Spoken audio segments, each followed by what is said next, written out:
Assalamualaikum warahmatullahi wabarakatuh. Bertemu lagi dengan kami, saya Sangga dan Meli. Iya, ini istri saya.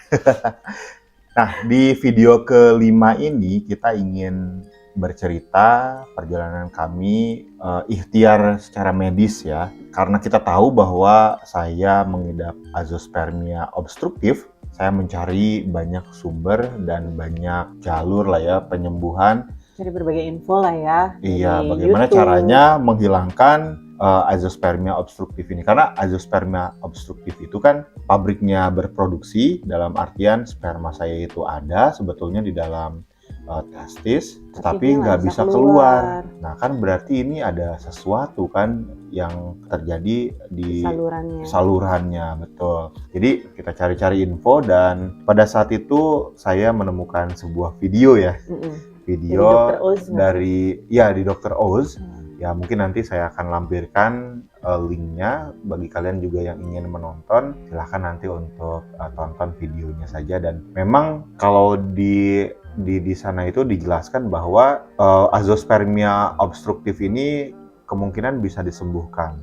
Ya, kalau nggak salah dokternya mengatakan sekitar 70% lah tingkat kesembuhannya. Jadi itu kayak di sisit disayat ya, disayat gitu. Dicari sumbat di mana yang tersumbat, ya, kemudian disayat, dicari biar jalannya tuh lancar lagi gitu. Iya, betul. Nah, waktu itu dokter yang ada di Dr. Oz itu namanya Dr. Gideon ya. Dr. Gideon ini praktek di Rumah Sakit Premier Bintaro. Nah, ini waktu itu kita langsung ke sana, itu tahun 2020 ya, pas Covid kalau nggak salah ya. 2020 2021 ya? 19 sih. Enggak, ini pas Covid. 21. Ya, 2021 April. Ya, jadi itu waktu udah Delta belum ya? Belum Delta, masih kan? awal-awal. Masih awal ya itu. Nah, jadi kita pikir kayak ini udah tahun ke-5 ya berarti ya? Iya, 2021 itu kan tahun ke-5 ya. Ini gimana nih, kita mau program kapan gitu. Benar. Saya pikirnya coba deh bismillah, mudah-mudahan kalau disayat seperti yang ada di Dr. Oz ini nih, mungkin bisa saya akan sembuh gitu kan, mungkin bisa alami gitu kan. Dan ya pada saat itu kita pergi ya ke Bintaro, ke Rumah Sakit Premier itu, dan bertemu dengan dokternya langsung. Dan ya pelayanannya bagus ya, luar biasa banget sih, itu keren sih rumah sakitnya gitu kan, dan dokternya juga ramah sekali. Terus dokter Gideon itu meminta hasil pemeriksaan sebelumnya, dan dokter Gideon yakin bahwa di dalam testis saya itu ada sperma dan mungkin memang tersumbat karena semua pemeriksaan itu menunjukkan sebenarnya ada normal. Iya, betul. Dari mulai hormon, kemudian ya apa itulah ya, itu tuh normal gitu, saya nggak ada kelainan apapun. Kata dokter Gideon waktu itu, ini kayaknya tersumbat. Oke. Kemudian dokter Gideon juga menyarankan saya untuk melakukan operasi pembukaan sumbatan ya. Iya. Betul. Nah, waktu itu diambillah keputusan bahwa saya mengambil tindakan operasi. Terus akhirnya kita operasi di sana. Ya. Berapa sih kenapa akhirnya waktu itu memutuskan ya, karena kita nyari tahu lewat YouTube ya, waktu itu ada di YouTube Dr. Oz. Kemudian berapa biayanya? Nah iya betul, mungkin banyak yang bertanya ya berapa biayanya. Pada tahun itu, di tahun 2021 bulan April itu, biaya yang dikeluarkan itu total semuanya sekitar 35 jutaan. Gitu ya. Jadi sekitar 35 juta saya keluar uang untuk melakukan tindakan. Iya. Itu nginep ya? Nginep satu malam. Iya. Satu malam. Terus gimana hasilnya? Iya. Kenapa nginep? Ya karena bayangin dong, ya disayat, kemudian ada yang dimasukin, itu kan disemprotkan lah ya, disemprotkan untuk mencari di mana sih penyumbatannya gitu kan. Dan ya itu pasti memakan waktu ya, bukan memakan waktu, maksudnya kayak itu pakai pembiusan ya, anestesi. Iya. Dia jatuhnya operasi. Betul.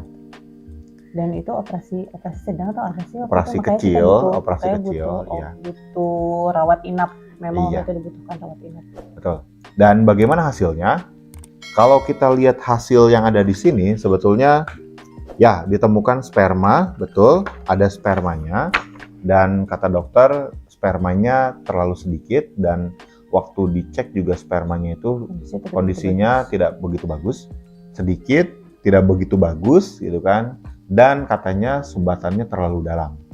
Jadi dokter juga waktu itu bilangnya ini sih kayaknya memang harus bayi tabung, udah nggak bisa lagi, dibuka juga sumbatannya ini sangat dalam sekali gitu. Jadi dokter juga pada saat itu berpikirnya udah langsung ke bayi tabung aja deh, daripada kamu buang-buang uang. Lagi. Iya, gak usah macem-macem lagi. Ada nih gitu kan spermanya, ya udah kamu tinggal ambil sperma aja, kemudian bayi tabung aja udah. Gitu. Tapi waktu itu kita tuh masih kekeh, ayo dong gitu, bisa kali nih gitu, kalau nggak bayi tabung mungkin bisa insem gitu ya. Iya betul. Karena kan insem sama bayi tabung tuh jauh banget harganya gitu, lebih murah insem kemana-mana. Terus juga kita mikirnya juga, aduh kayaknya bayi tabung tuh kayak masih jauh gitu ya dari jangkauan kita pada saat itu gitu. Iya. Dan masih berharap banget bisa hamil normal. Iya, alami. Bantuan gitu. Tapi ternyata mungkin belum berhasil melalui operasi pembukaan sumbatan di tahun 2021 itu. Nah, kemudian habis buka sumbatan ada operasi apa lagi? Iya. Jadi kita mikirnya masih kepengen alami. Gitu kan. Oh, sumbatan nggak bisa. Udah nih, nggak bisa. Mungkin operasi varikokel kali ya gitu kan. Karena waktu itu kita mikirnya kita baca-baca sendiri juga ya, dan juga hasil konsultasi sama dokter. Jadi varikokel itu sangat mempengaruhi kualitas spermanya. Gitu. Nah, jadi kita pikir kalaupun emang kita mau insem, kita akan membutuhkan sperma-sperma yang memang sehat gitu ya nggak sih? Betul. Yang memang kondisinya baik. Nah, terus kalau bagaimana kita bisa dapat sperma yang kondisinya baik kalau misalnya di situ masih ada varikokelnya gitu. Udah gitu varikokelnya grade 3 sama grade 4 lagi gitu. Dua-duanya, yang itu juga lumayan jarang juga kasusnya, karena biasanya itu cuma salah satunya aja gitu yang varikokel, dan ini dua-duanya. Tapi ya mungkin pengen tahu kali ya penonton bagaimana sih hasil dari setelah pembukaan sumbatan itu, bagaimana kualitas spermanya. Ternyata ya sama aja, nggak ada perubahan sama sekali. Betul.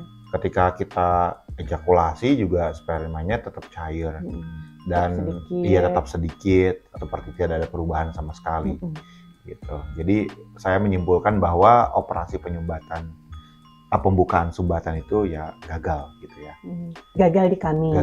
Gitu. Mungkin di yang menonton ya itu berhasil gitu ya. Karena kan beda orang beda gejala, beda orang beda masalah, beda orang beda situasi dan kondisi. Gitu ya. Gagal di kami belum tentu gagal di kalian. Jadi kalau misalnya kalian ingin mencoba untuk operasi pembukaan sumbatan, nggak ada salahnya untuk dicoba gitu. Oke, mungkin itu saja video kita kali ini, dan kita nanti akan lanjut ke konten bagaimana sih kita menjalani operasi varikokel. Baik, tonton terus video-video kami. Terima kasih banyak sudah support video kami. Jangan lupa untuk like, subscribe, dan juga di komen apabila kalian memiliki pertanyaan. Oke, bye-bye. Salam 2 garis. Salam 2 garis.